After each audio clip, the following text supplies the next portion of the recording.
Let's talk about How to Lose a Guy in 10 Days fashion. How to Lose a Guy in 10 Days is a 2003 movie.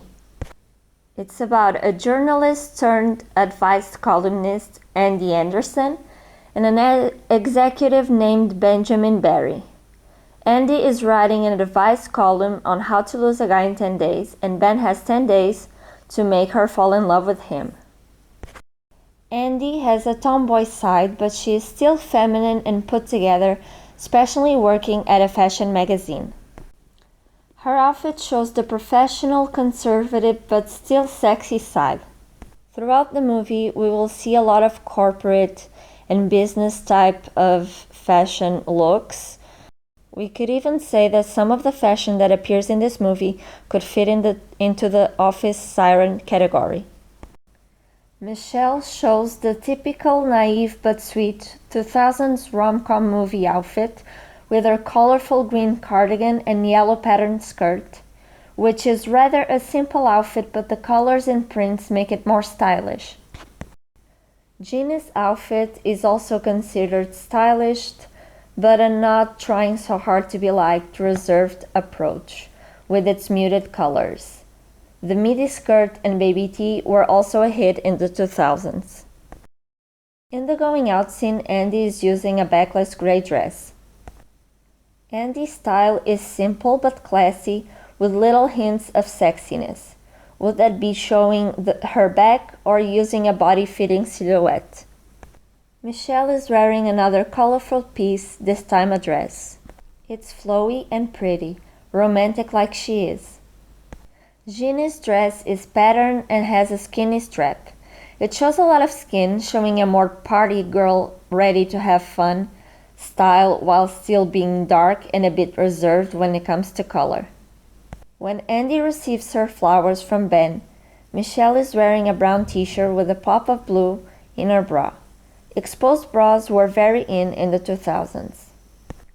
Andy continues wearing a professional neutral colored outfit. It's casual but still corporate. The famous Knicks bathroom scene.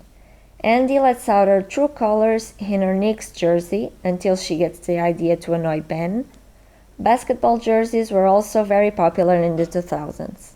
In the chick flick marathon, Andy is wearing an off-the-shoulder yellow top with stripes bottoms.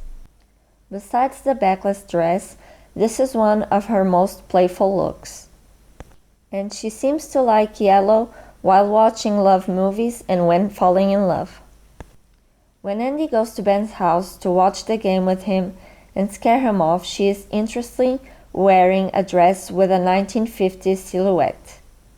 Maybe due to the fact that she's attempting to pretend to want to overcommit. When she visits Ben at work, she's wearing a variation of her business look with Burberry touches like the scarf and the bag. Burberry was a very used brand by celebrities and rich people in the 2000s.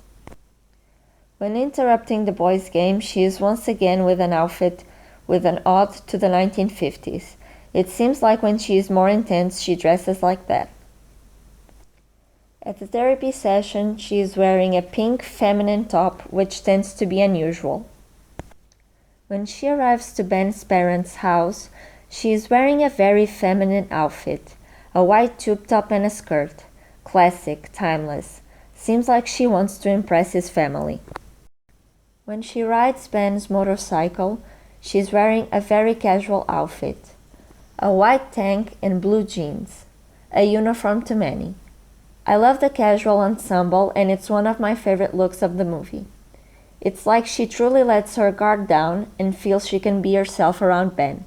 Then, at the diamond event, one of the most famous dresses of history in movies appears.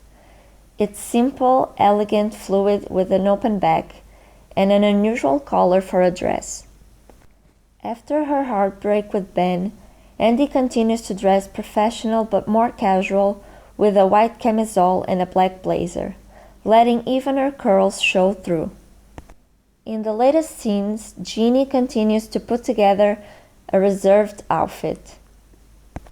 Michelle is wearing a playful horse dress, almost a bit childlike. In the last scene, Andy doesn't care anymore and she lets her curls shine.